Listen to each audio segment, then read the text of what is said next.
Están entrando a la niebla espesa en el bosque oscuro. Dirección desde el inframundo por Juanma Florian. Locución: Lobo Templario AC. Bienvenidos a la Hora del Lobo. Un espacio de misterio, conspiraciones, creepypastas y todo lo paranormal. Todos los martes desde las 9 de la noche, porque todos los martes son martes 13.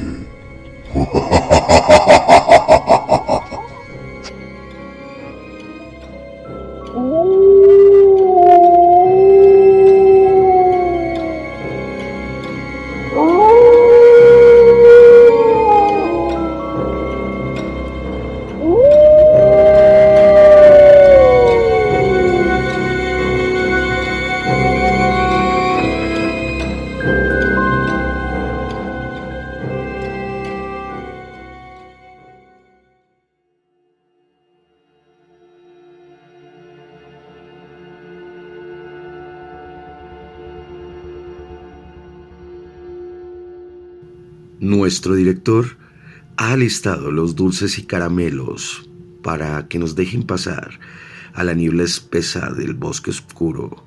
Bienvenidos a la Noche del Lobo. Hoy, empezando este mes de octubre, traemos este primer programa de una serie de especiales en el mes de Halloween. Pero antes de empezar, hagamos nuestro trato. Si vas en tu moto, en tu carro particular, en transporte público o caminando, súbele ese equipo de audio para que te concentres. Y si estás en tu casa, apaga todas las luces y alístate para escuchar esta gran historia. Hoy, la verdadera historia, el origen de la noche de Halloween.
Buenas noches. Primer martes de este mes de Halloween. Una excelente temporada para la Hora del Lobo y para todos ustedes en esta carretera paranormal. Un saludo a todos nuestros hermanos de LATAM, de toda Latinoamérica y todos los habla hispanos. Esta noche les traemos un relato, o más bien les vamos a contar cuáles son los verdaderos orígenes de esta tradición que nos acompaña en muchos países y lo denominamos como la noche de Halloween. Veremos sus inicios hasta el punto en el que estamos. Pero sin más dilación, comencemos.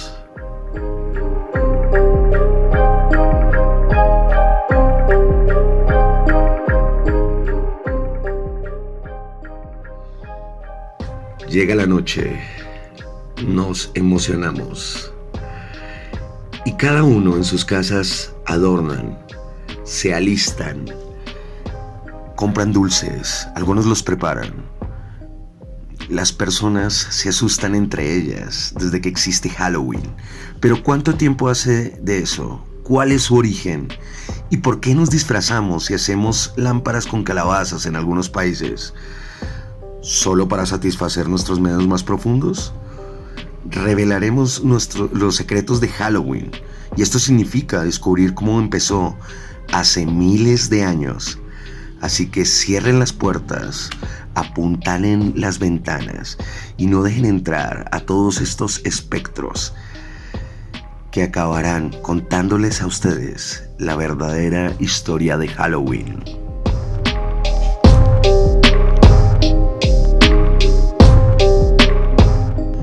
¿Cómo se puede describir Halloween, digamos, a alguien, a un extraterrestre o a una comunidad que nunca escuchó esto? Realmente hacer el intento parecería que estamos locos. Niños disfrazados que están de puerta en puerta golpeándolas y amenazándonos. Porque nosotros en respuesta lo que hacemos es darles golosinas. ¿Pero por qué?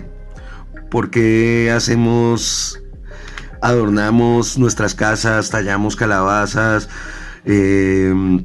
dejamos que las arañas dejen sus casitas y que las telarañas cubran todo nuestro hogar? Es más, ponemos ataúdes y tumbas dentro de nuestras casas. Lo cierto es que todo esto lo disfrutamos, pasando todo un momento de miedo y muerte. Realmente el Halloween consiste en no ser otro que su festividad, que es solo por una noche, y por eso es que realmente la gente lo soporta. Pero vamos a ver todos estos orígenes. Este impulso de enfrentarnos nuestros miedos sobre la vida y la muerte y hacer una diversión de ellos realmente es muy antiguo, al igual que las entrañables tradiciones de Halloween. Esto tiene un origen muy antiguo que se remonta realmente al calendario cerca de las tribus celtas que dividían el año en la mitad luminosa y la mitad oscura, que le decían Shanghai o Shanghai. Su antigua celebración fue precursora de nuestro Halloween. Realmente esto representa el inicio de la amistad oscura. Hace miles de años, los celtas, una de las primeras tribus de Europa, celebraban con hogueras el Samhain, que era el festival de la cosecha, en la noche del 31 de octubre, para dar la bienvenida a su nuevo año para los pueblos antiguos. La cosecha marcaba la diferencia entre la vida y la muerte. Si se perdían los cultivos, la gente moría de hambre y la muerte siempre estaba cerca en esa época, porque si no planeaban muy bien, con esas noches más largas, con ese tiempo más largo, pues significaba la muerte. Entonces, pues se podría decir que ese es el origen de esta especie de pesadilla. Era como una especie de aviso frío, y la oscuridad que en las casas se tenía porque no había luz eléctrica fortalecía toda esta creencia. En esta misma época, pues obviamente no ibas a mandar a tus familiares, mucho menos a tus hijos, a que salieran en la noche, ni en ninguna de esas cosas. Pero para los celtas había algo más en Samhain, ya que marcaba el paso de la luz a la oscuridad. Era un momento en que el espacio se volvía flexible. ¿Por qué? Porque no solo el espíritu de los muertos podían pasar para este lado, sino también nosotros podíamos pasar al de ellos. Y podíamos vagar cada uno en el otro mundo. Entonces esto lo hacía algo muy importante. El velo que está entre la vida y la muerte es muy fino. Los vivos y los muertos podían mezclarse en esa noche. Esa es la verdadera raíz de Halloween. Aunque se han perdido muchas personas en el otro mundo por muchas cuestiones paranormales, ese día de los muertos desaparecía mucho más. Pero realmente nosotros no sabemos mucho sobre el Samhain. Las hogueras dieron lugar en el Halloween precisamente para poder iluminar las noches, ya que en ese entonces, como les repito, no había electricidad. Los pueblerinos, las tribus, todo esto, hacían sus hogueras. Y cuando hacían las hogueras, ustedes saben que la luz y el calor aquí atrae a los insectos. Y los insectos atraen ¿a quiénes? A los murciélagos. Entonces era muy común ver los murciélagos pasar por ahí y empezamos a darle estos primeros matices a lo que iba a ser algunos de los actores de Halloween. ¿Por qué? Porque cuando estaban estas tribus ahí, obviamente al ver pasar los murciélagos les daba muchísimo miedo. Y no solo los pueblos celtas tenían esto, otros pueblos acostumbraban a tener incluso ritos más perturbadores. Algunos, como los egipcios, dedicaban un par de días a celebrar la muerte. Un dato interesante que gran parte de ellas es que sobre todo las sociedades agrícolas lo hacen es por el paso de las cosechas, de las tierras verdes a las tierras amarillas en esas partes de estaciones.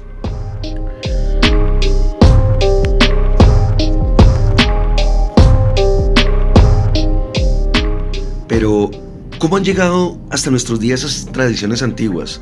La cultura occidental fueron preservadas principalmente por los cristianos, y aquí empezamos a tener otros actores. Es curioso e inesperado el giro de la historia cuando el cristianismo comenzó a extender su doctrina intentando acabar cosas paganas.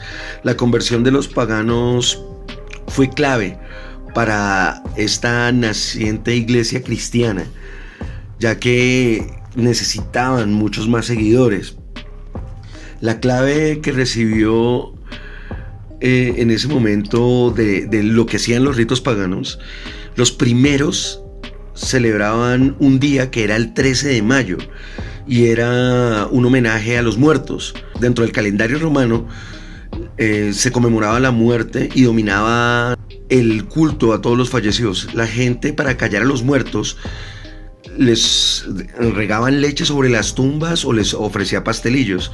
Nuestros hermanos de México, que hoy no estamos hablando del Día de los Muertos, sino la noche de Halloween, saben muy bien, y los que en nuestra cultura de la TAM hemos visto, ellos aún conservan una parte de esta tradición, dejando ofrendas de dulces, alimentos en las tumbas de sus muertos. Continuemos. Pero en el siglo VI después de Cristo adoptó Lemuria, que era esta celebración del 13 de mayo, que era uno de los días más sagrados para esta primogenia cristiandad, para establecer así la fiesta, o por lo menos aplacarlo con un intento de un festival, que era el Festival Pagano de los Muertos. Lo trató de cambiar con la nueva cristiandad que llamaban Lemuria. Fue crear el Día de Todos los Santos, y lo corrieron a el Día de Todos los Santos para el 1 de noviembre y se le llamó Hallows Day.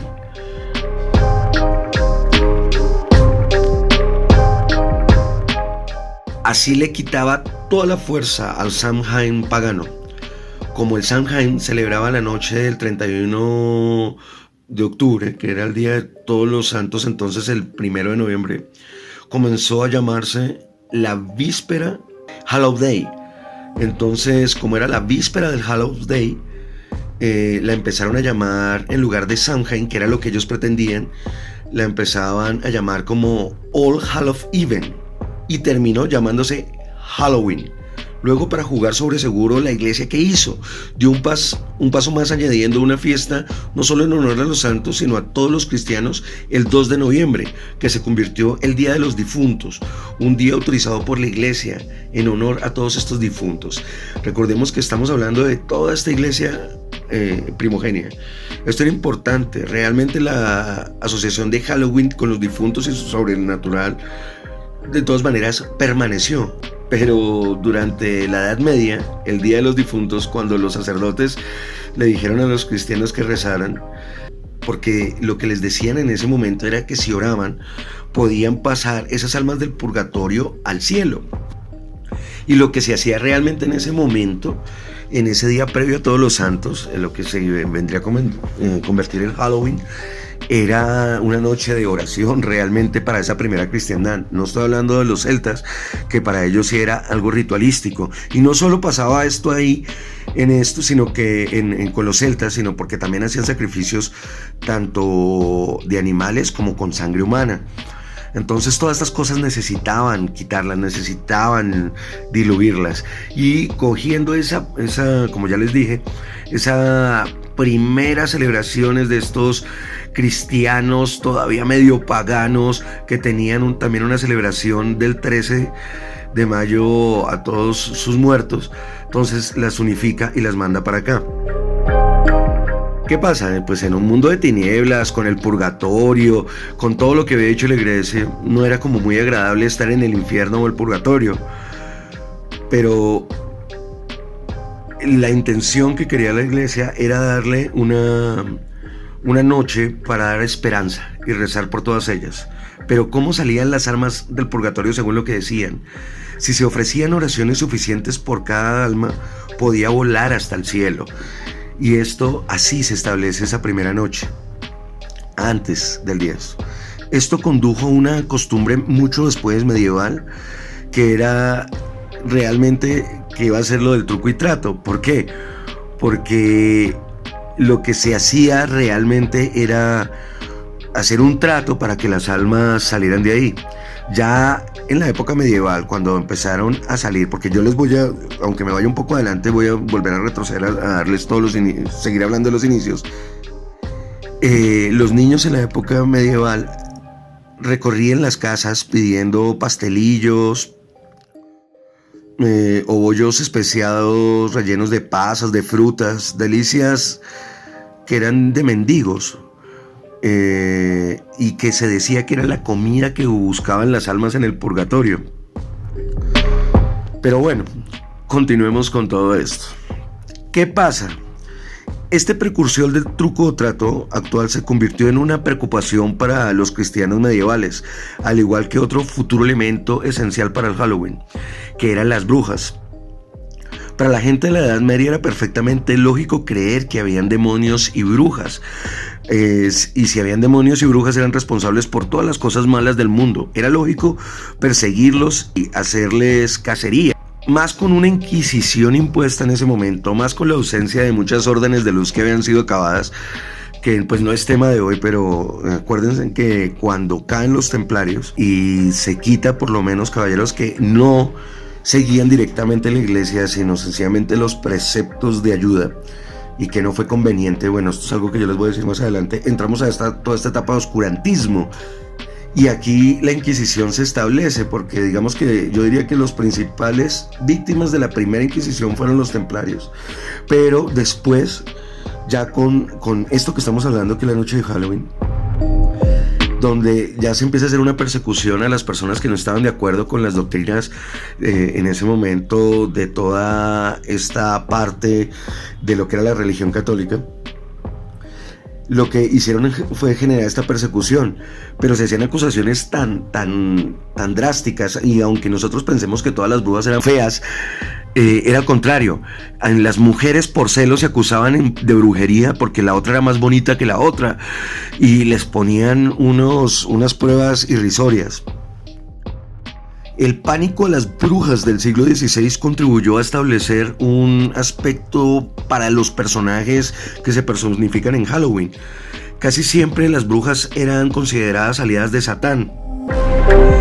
Seguramente es que muchas de ellas eran curanderas o estudiaban herbología y muchas de las cosas que en su momento no lo entendían, pero por alguna razón resultaron sospechosas para la gente religiosa, porque realmente mucha de la medicina real no se la debemos solo a los hombres, sino a las mujeres, que precisamente por su estudio, por estar más cerca a los campos, conocían mucho más sobre esto.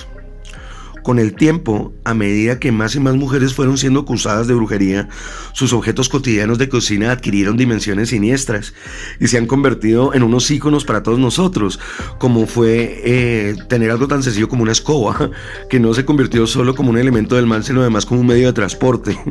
Y no le estoy diciendo nada a las suegras. Pero otro accesorio que estaba presente en todas las casas de estas mujeres era el cocinar, pues obviamente con su caldero, o marmitas, como le dicen en Europa. Los calderos eran algo normal, sobre todo cuando era un elemento básico que soportaba altas temperaturas y se podrían hacer ahí todos sus alimentos. El sombrero de punta de las brujas era una variación de los sombreros de las mujeres, que trabajaban en el campo. Y otro que salió mal llevado de todo este asunto, de toda esta persecución, fueron los gatos. ¿Por qué? No era porque los gatos fueran servidores de Satán o de las brujas, sino porque, recordemos, estamos hablando en una época muy rural, donde las ratas, recordémonos que por esto todas estas cosechas eran de verdad el paso de la vida a la muerte si no se hacía bien, pues obviamente guardar los granos generaba muchísimas ratas. Además, porque recordemos que en esa época, en plena época del oscurantismo, donde también se paró todo tipo de investigación médica, científica y todo esto, pues la humanidad tuvo esos cientos de años de retraso. ¿Y qué pasa? Entonces hace que se prolifere una pandemia como diezma a toda la población europea, que fue la peste negra. ¿La solución cuál era? Obviamente, tener gatos.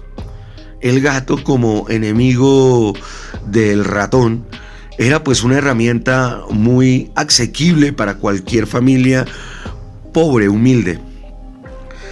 Pero igual empezaron a asociar a los gatos con las brujas. ¿Por qué? Porque muchas personas también, aunque los gatos son muy sigilosos, seguramente algunas mujeres vieron algo que tienen todos los gatos, que es el sigilo y el camuflaje, y preferían los gatos negros para que ellos cazaran en las noches, que era cuando salían las ratas. Y así este pobre animal sufrió también la persecución de una ignorancia colectiva de ese momento.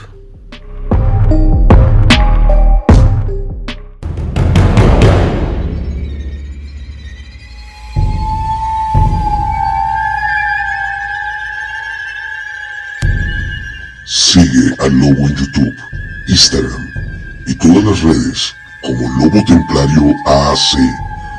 Y si no, que os lleguen visitantes en la noche.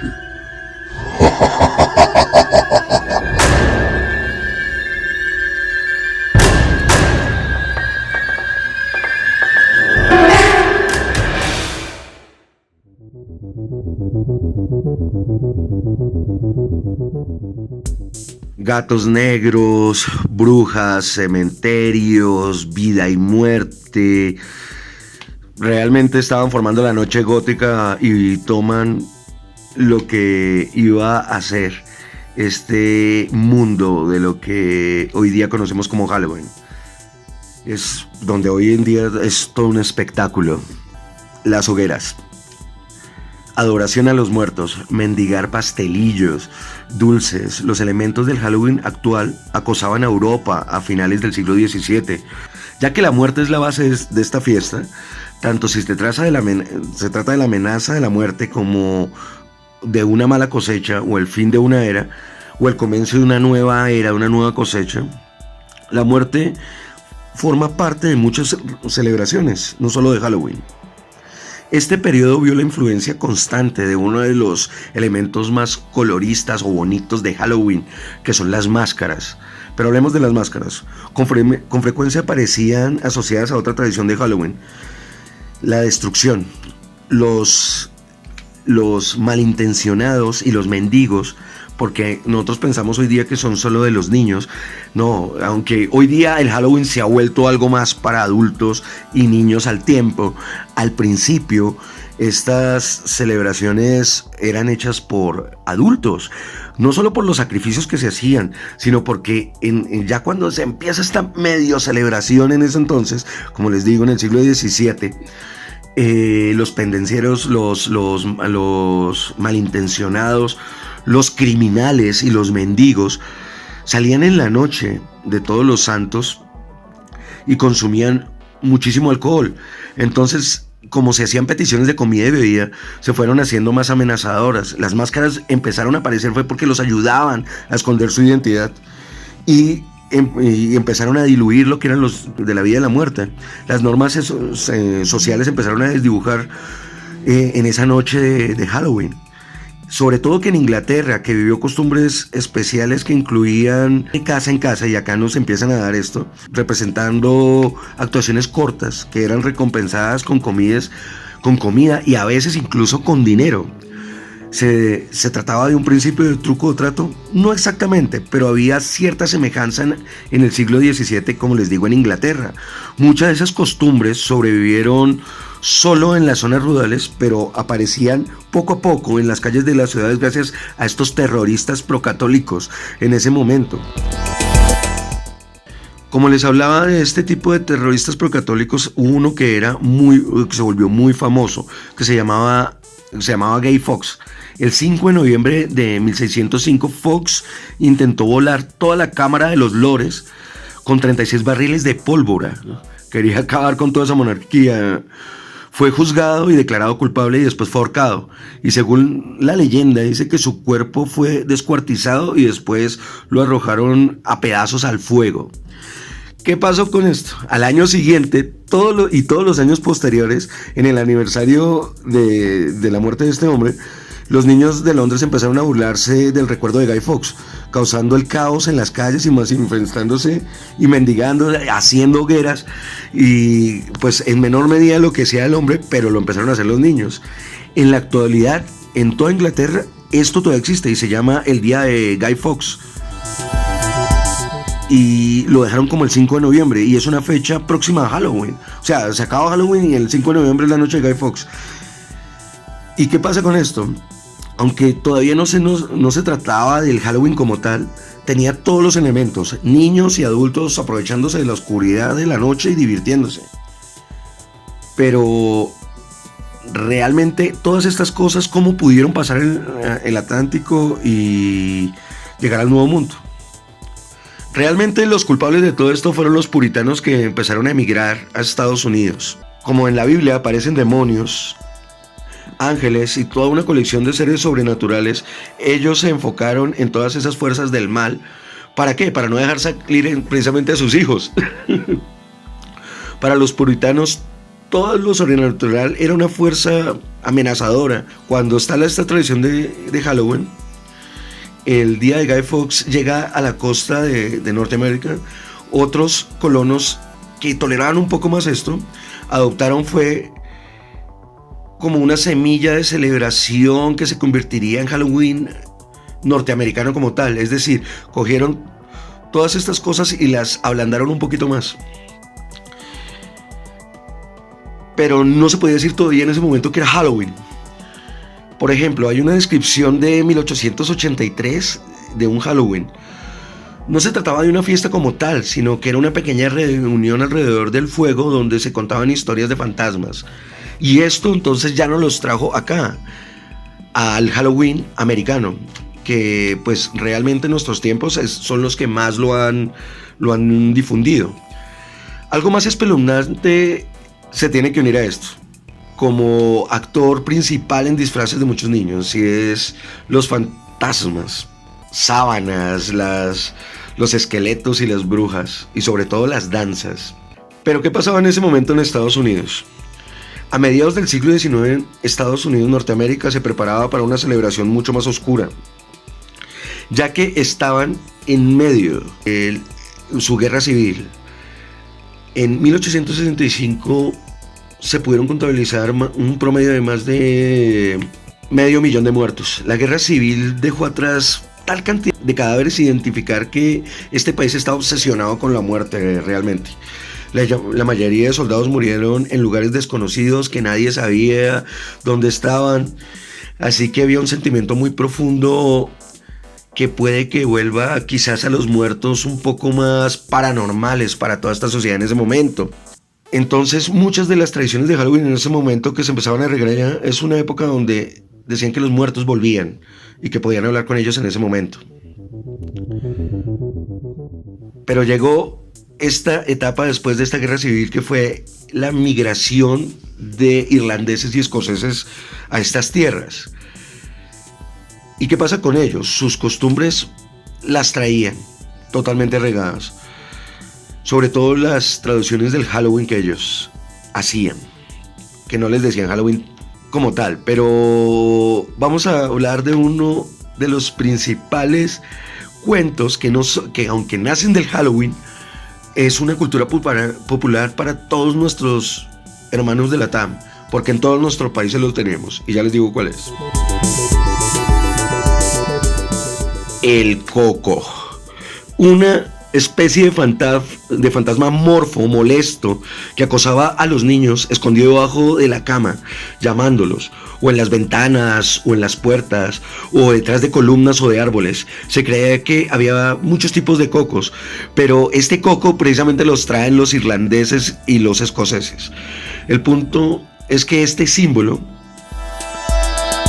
hizo que no solo trascendiera este día de Halloween, sino que pasara incluso a toda nuestra cultura hoy día latinoamericana. O dígame ustedes, si en nuestros diferentes países de la TAM, ya póngamelo aquí en la caja de comentarios si están escuchando el podcast, o ya aquí en el chat, en los mensajes en radiomotera.com, si ustedes alguna vez fueron amenazados o no por parte de sus familiares con el coco. En mi caso, varias veces.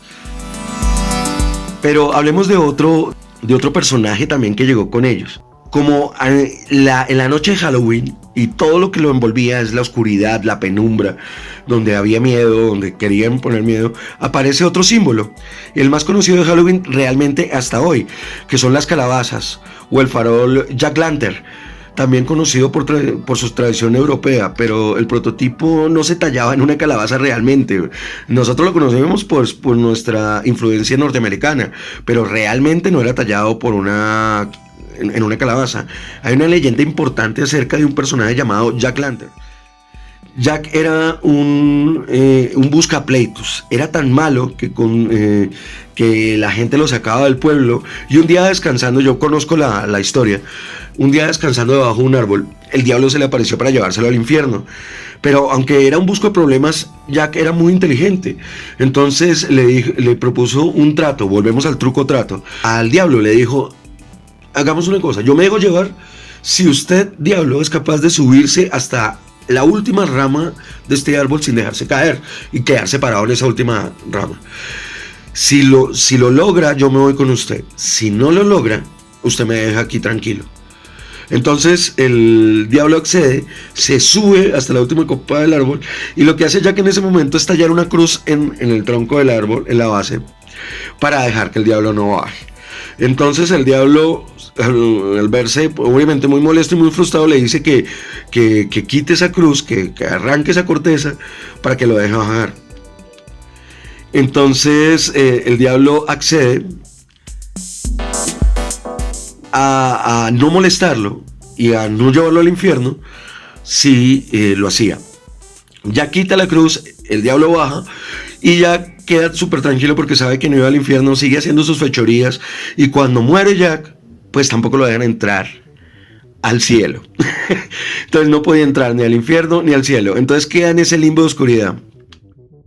Entonces el demonio siente pena por él, además porque admiró su sagacidad, y lo que hizo fue que sacó una llama del infierno y se la dio en cambio a Jack. Él cogió un nabo, que realmente en Europa lo que tenían eran nabos. Si no saben qué es un nabo, paren aquí, vayan, busquen en Google qué es un nabo. Es como un tipo de calabacín, no sé, búsquenlo y verán. Y ahí tallaban y ahí metían las velas. En principio lo que hizo Jack fue meter esa llamita del infierno para que le alumbrara en esa penumbra, y esa es la verdadera leyenda de Jack O'Lantern, que no está ni allá ni acá, y que con esa llama puede ir y venir. Siguiendo esa costumbre europea, obviamente los niños que llegaban de Europa, estos escoceses, estos irlandeses, llegaron a hacer sus tallas en los nabos, pero realmente en América no habían esas cosechas de nabos. Lo que se daba muy bien en esas tierras eran las cosechas de calabazas, y que eran recogidas en su cosecha como tal en esas mismas fechas de octubre.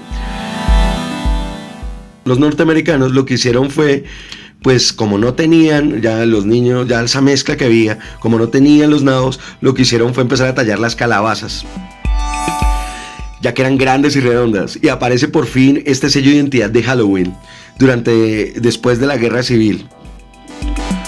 Entonces el tallar las calabazas se volvió algo muy famoso. Por lo general las calabazas se cosechaban, como les digo, en Halloween, y los niños se dieron cuenta de eso, que Jack O'Lantern podía ser la mejor arma de un bromista, ya que por la noche los niños no solo tallaban la calabaza, ponían la vela dentro, sino que también le ponían una sábana debajo como de cuello y en un palo y asomaban esa calabaza por las ventanas y las puertas de las personas.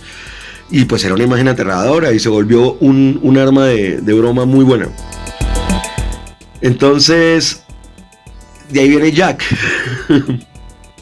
Este Jack de Halloween que conocemos hoy día como el cabeza de calabaza.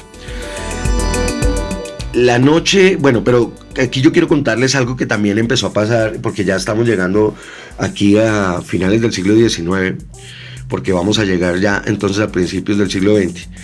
La noche de Halloween, a finales de siglo, en ese momento, los muchachos norteamericanos empezaron a hacer cosas que pues no estaban bien vistas en ese momento. Pues Halloween era un hecho oscuro y espeluznante desde su inicio, gracias a los celtas y a los primeros protocristianos, para honrar a los muertos en el siglo XVI.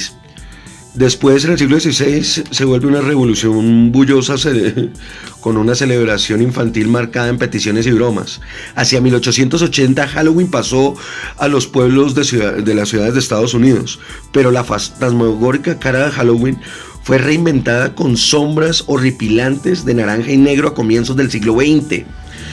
Por primera vez, los artistas de Europa unieron todos los elementos espeluznantes y los asociaron a Halloween. Y aquí sí estamos viendo este inicio. Los esqueletos, las telas de araña, las calabazas, los murciélagos, las brujas establecieron el aspecto de Halloween que hoy conocemos. Pero ¿de dónde sale este origen de los fantasmas? Pues es que la sábana blanca tiene sus orígenes en las mortajas, donde envolvían a los muertos. Entonces, y la sonrisa de Jack en las calabazas recuerda el rictus de la cara del muerto, igual que la nariz triangular. Aunque se considere como algo divertido, la muerte sigue estando presente. Los demonios con cuernos también provienen de la descripción medieval de Satán. Entonces, y las brujas de los barrios de Europa y la América puritana. Las brujas se hicieron muy populares en la primera mitad del siglo XX. Por eso las relacionan mucho a lo sobrenatural y a lo de Halloween. Pero hubo un cambio de una forma de percibir las brujas. Las brujas en el siglo XIX eran viejas, tenían la nariz grande y verrugas por los artistas de ese momento. Pero las del siglo XX volvieron a, de pronto, un inicio perdido, que era que las brujas eran muy atractivas y usaban esa belleza para atraer a los hombres a hacer sus fechorías. El punto fue que todas estas tradiciones siguieron avanzando, pero realmente todas estas noches se empezaron a encauzar de una forma muy mala. Se estaba saliendo de control Halloween a principios del siglo XX. ¿Por qué? ¿Qué es lo que sucedió? Para desgracia de la policía en ese momento y los propietarios, la respuesta era que sí estaba esto fuera de control. Porque se hacían todo tipo de maldades y travesuras. Rompían las ventanas de los carros, los subían o los cambiaban de posición entre varios muchachos, se llevaban los carros y los ponían en otra posición, desarmaban cosas de la cochera y las ponían en los techos de las casas. Estas simples bromas empezaron a volver más destructivas. Las bromas cometidas generalmente por adolescentes costaban mucho dinero. Sobre todo, digamos, hay un caso en Filadelfia, en la década de 1920, que entró cuando estaba empezando a entrar en crisis, como yo les contaba lo del Titanic. No solo empezaron a hacer más fuertes estas bromas, sino que realmente empezaron a hacer cosas ya que se podrían denominar como terroristas. Adolescentes ponían barras de jabón en los carriles de los tranvías para que se descarrilaran y la gente resultaba herida. Quitaban los peldaños de las entradas de las casas y cuando las personas abrían la puerta y iban a salir, pues se caían y provocaban accidentes. Pero el punto fue que empezaron a tirar piedras a las ventanas y llegaron a puntos donde empezaban a hacer incendios. Todos estos bromistas empezaron a ser cada día más pesados. En algunos sitios empezaron a abrir las puertas de los corrales para que los animales salieran. Fue tan popular en algunos sitios que esa noche anterior de Halloween se llamaba la noche de la puerta. y eso era un problema para todos los ganaderos. En otras ciudades se llamaba como noche traviesa o incluso noche infernal, porque las bromas de Halloween empezaron a ser cada vez, como les digo, peores. De pronto era producto de la desesperación de las personas de la época. Recordemos que estaban entrando en toda esta depresión y tuvieron toda esta depresión. Algunas comunidades, precisamente por todo eso, no tenían dinero para pagar todos estos desmanes. En el Halloween de 1933 fue calificado como el Halloween negro por muchos periódicos en ese momento, debido a la destrucción que hubo en las ciudades. Los chicos ya no hacían bromas incluso de romper ventanas, sino que, como les digo, hicieron incendios. Entonces tuvieron que parar y decir, bueno, esto tiene que cambiar de alguna forma si quieren que esta fiesta perdure. Los departamentos de policía y las asociaciones civiles, incluso el mismo gobierno, se sentaron para mirar y generar una idea activa para empezar a apaciguar todo lo que estaba sucediendo. Empezaron a organizar todo tipo de actividades para entretener a los muchachos, a los chibolos, a los cabros, a los chavos, como hacer fiestas de disfraces, juegos en diferentes partes de la ciudad y incentivar precisamente el disfraz. Las empresas en ese momento, que ya habían salido de esta depresión, empezaban los años 30, empezaron incluso a hacer aportes bastante interesantes para la época. Denison Diesel, por ejemplo, ayudaron a estos esfuerzos cívicos porque publicó una serie de guías de Halloween llamadas libros de duendes, que indicaban formas para transformar Halloween de una noche de bromas a una noche de fiesta. Denison fue una de las primeras empresas en darse cuenta que se podía ganar dinero con este Halloween y comenzaron a poner a la venta materiales de Halloween para adornar. También fabricaban máscaras y disfraces, pues de papel en ese momento. Fue, de pronto podríamos decir que fue la primera vez que se fabricaron disfraces y fueron confeccionados de forma industrial, porque antes eran totalmente caseros. Los disfraces de papel eran elegantes y mejores manufacturados que los de las casas. Y así empieza todo este comercio. Por desgracia, mucho papel era inflamable y realmente sorprendía la cantidad de notas de periódicos que se encontraban sobre disfraces que habían sido quemados precisamente por llevar también las calabazas con estas velas. Pues al poco tiempo los fabricantes decidieron introducir al mercado disfraces más duraderos, de tela. Y estos primeros disfraces confeccionados de tela aparecieron realmente por los años de 1930 y se empezaron a inspirar en los personajes de la radio, de los primeros cómics o de las tradiciones católicas. Por eso es que estaban las calaveras, los fantasmas, los demonios, las brujas y otra cosa que empezaron a hacer, que de verdad empezó a cambiar todo, fueron los desfiles de Halloween. Y esto sí se lo atribuimos a Estados Unidos porque realmente hubo pueblos que estaban como abanderando cambiar todas estas cosas antes de ese fatico 1933. Hubo pueblos o pequeñas ciudades que no lo sufrieron porque ya venían adelantados. Es el caso de Allentown en 1905, que hizo su primer caravana de disfraces o festival de disfraces en esa época. Así lo siguió Tom Reeders en 1919 o en Anoka en 1920, en Minnesota. Desde aquella época, allá en Minnesota, lo celebran todos los años y se proclamaron como la capital mundial de Halloween, porque no han parado de hacer ese desfile de Halloween en el 31. Todos estos esfuerzos para calmar ese Halloween funcionaron hasta cierto punto, pero lo que de verdad era esa tradición completamente nueva no tardaría en aparecer, pero con una costumbre más antigua de Halloween, que ya la hablamos. Y ahora les voy a contar de verdad dónde sale esta frasecita famosa estadounidense, y que algunos las usamos, que era el truco o trato. Ahora sí, como tal, la frase. Esta frase,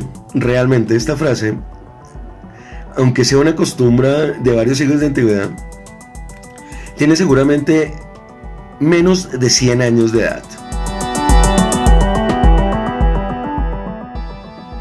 Truco o trato es algo relativamente nuevo, ya que cuando uno hace la investigación y lo encuentra, debe tener entre 80 y 90 años.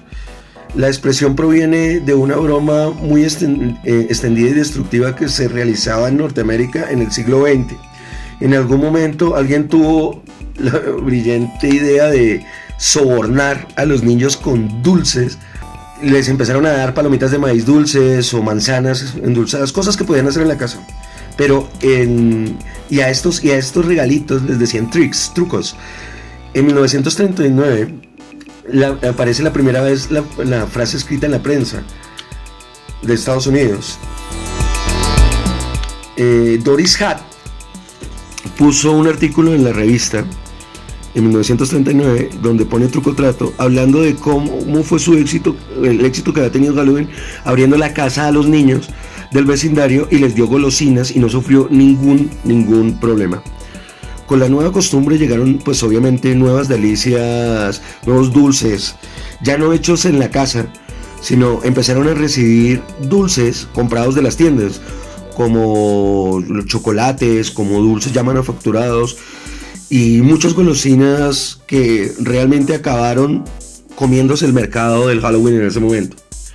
Y eso que no estoy hablando de todo lo que está perturbador por detrás, solo estoy contando esto que se puede llegar a conseguir con un poquito más de investigación, pero esto trae un trasfondo muy oscuro, aunque estos programas no van a ser conspiranoicos. Esto tiene una trascendencia también bastante fuerte, ya que también estas fechas fueron aprovechadas desde un inicio por toda esta gobierno oscuro. Halloween se empezaba a convertir entonces en todo un fenómeno que empezaban a adoptar millones y millones de niños, tanto en Europa como en América. Cada vez los disfraces eran mejores, con los nuevos cómics, cada vez era mejor, y sobre todo por las fiestas que se hacían al final de pedir los dulces. Empezaron a hacer fiestas donde ya no solo compartían los niños, sino también los adultos. Pero hubo algo interesante. En 1966, ya viniéndonos aquí, lo que era el principio de la cultura pop, la pre-pop diría yo, encontró de verdad su nido o su gran esplendor pues en la televisión. Halloween rompió todas las marcas en ese entonces en Estados Unidos, pues con algo que de pronto muchos ya lo hemos visto, sobre una caricatura que se llamaba Charlie Brown. Charlie Brown hizo La Noche de la Gran Calabaza y fue una caricatura que pasa en Estados Unidos y después nosotros la vemos muchos años después en nuestros países. Fue algo tan divertido y como fue plasmado en ese momento que pues los niños se entusiasmaron mucho más y la cultura de Halloween terminó por extenderse a muchísimos rincones del mundo. Entonces, no solo Charlie Brown lo hizo, sino que también a esto se le suma Disney, se le suma Hanna-Barbera, muchísimas empresas en ese momento que hacían dibujos animados empiezan a darle fuerza en esas instancias a lo que iba a ser toda esta noche de Halloween. Ese fue, yo diría que el sello final de aprobación para lo que era la festividad de Halloween en todo el mundo. Pero ¿solo nos quedamos en los dibujos animados? No, pasarían unos años, sí, pero Halloween tendría que volver a la cultura de los adultos. Y esto se hizo con una película para adultos que fue estrenada en Halloween y que su nombre se llamaba Halloween, ya que era algo muy distinto. Pero el director John Carpenter se decidió a hacerlo y en 1978 saca el clásico del cine llamado Halloween. Tengo entendido que la idea de llamarla Halloween se le ocurrió fue al distribuidor, no al mismo director. La película fue basada sencillamente en un asesino que tenía puesto una máscara, y volvemos a la máscara. Y fue todo un éxito porque solo se le invirtió $325,000 y dio el origen no solo a un nuevo género, que era el género de terror y el género de terror en Halloween, sino que también hizo que las películas de B se pasaran a A y abrieran su propia gama y su propio género. Y no solo eso, generó una saga de muchas películas que con $325,000 ha recaudado más de $500 millones. Como no tenían casi presupuesto, lo que hicieron fue el director de producción ir a buscar algo para ponerle al asesino para que no le vieran la cara. Y él encontró fue una máscara, que si no estoy mal es la del Capitán Kirk de Star Trek. Pues estaba tan mal hecha esta máscara que lo único que hicieron fue pintarla de blanco, hacerle un par de retoques y ponerle pelo diferente. Y se la pusieron y para ellos les pareció perfecto. Y de aquí sale esta máscara de esta famosa película. Esto no tardó en convertirse en una de las figuras más emblemáticas de Halloween.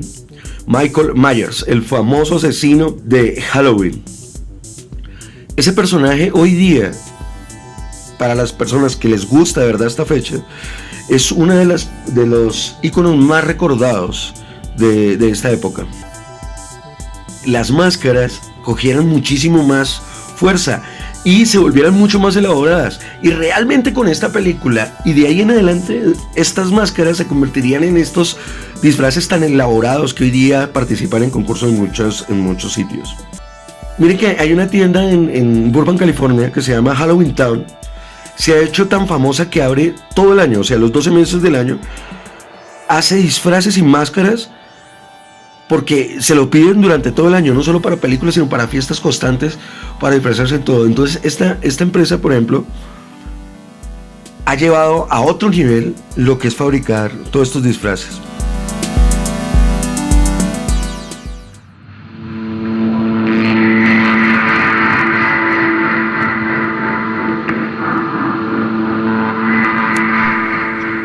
Déjanos tu opinión en el video de YouTube o en el Instagram de Nuevo Templario AC para tertuliar de temas que te interesen, así como los saludos para el siguiente programa, solo aquí, en Radio Motera, la carretera de lo paranormal.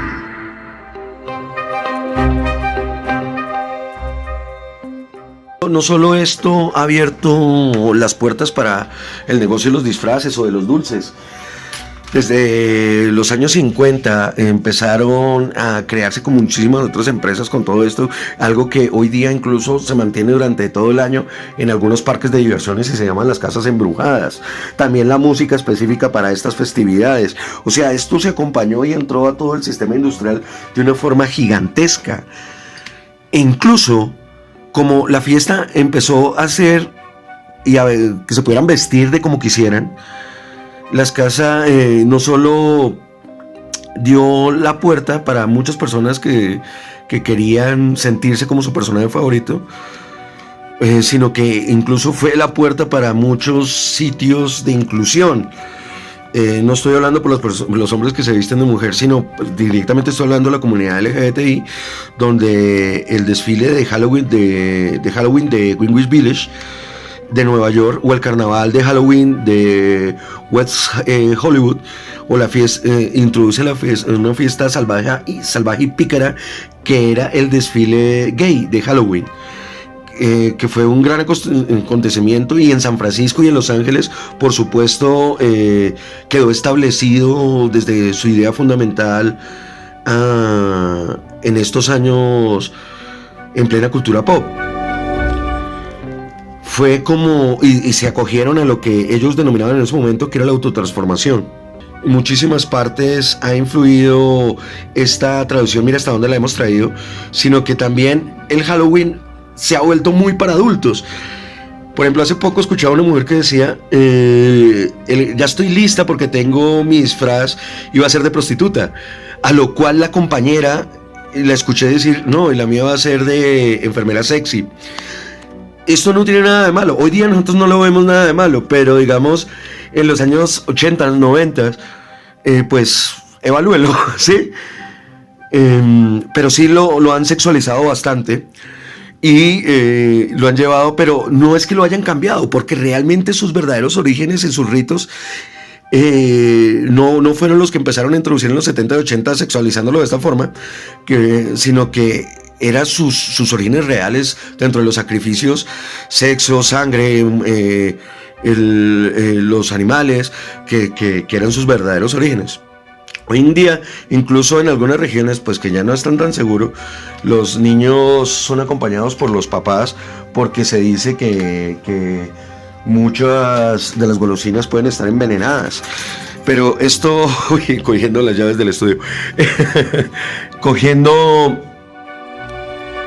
o recogiendo todos los casos de desapariciones, realmente para esta época es donde más se pierden niños, donde más se pierden mascotas, específicamente gatos, y los usan para rituales. Esa es, digamos, esta parte oscura, sin meterme a lo conspiranoico, ya que realmente esta fecha la utilizan estas entidades que yo les digo que gobiernan a todas estas partes reptiles, que gobiernan a toda esta élite que nos tienen en esta granja humana, que son los digamos que los supervisores, porque los capataces son estas reptiles, y que nos llevan a nosotros y utilizan estas fechas precisamente también para hacer muchos rituales que la gente piensa que están en una fiesta normal y realmente son rituales para seguir alimentando muchísimo más de estas energías para todos ellos. Pero no nos quedemos ahí.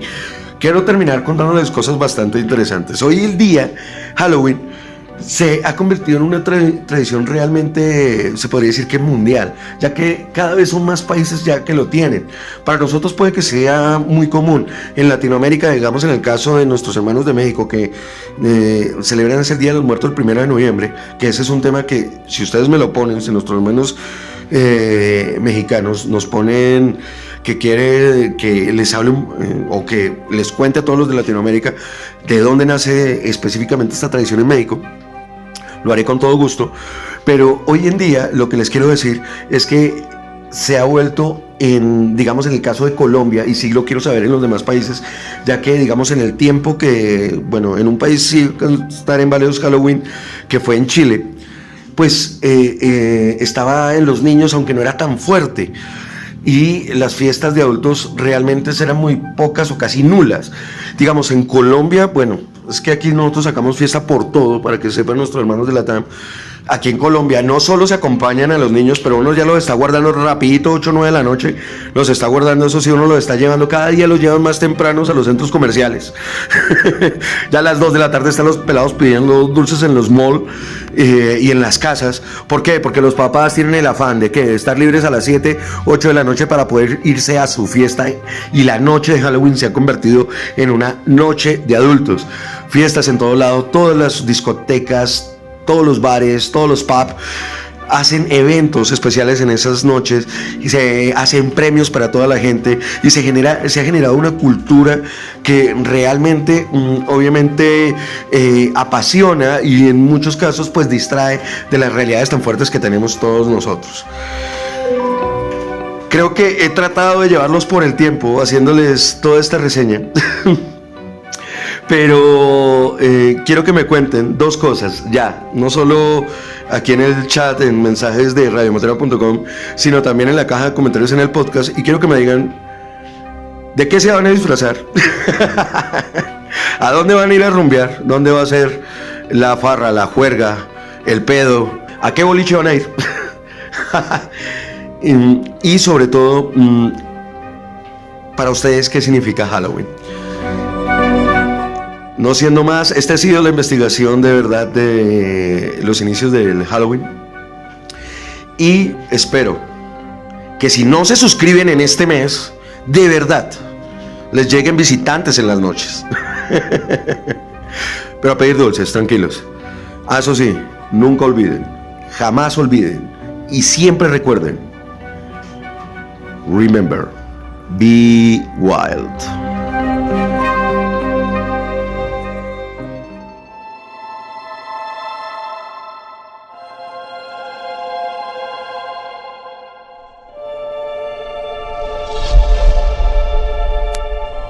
Has sobrevivido a otra noche de la hora del lobo. Considérate afortunado. Esta noche, cuando apagues todas las luces, ten en cuenta que nunca estás solo. Y no olvides, remember, be wild.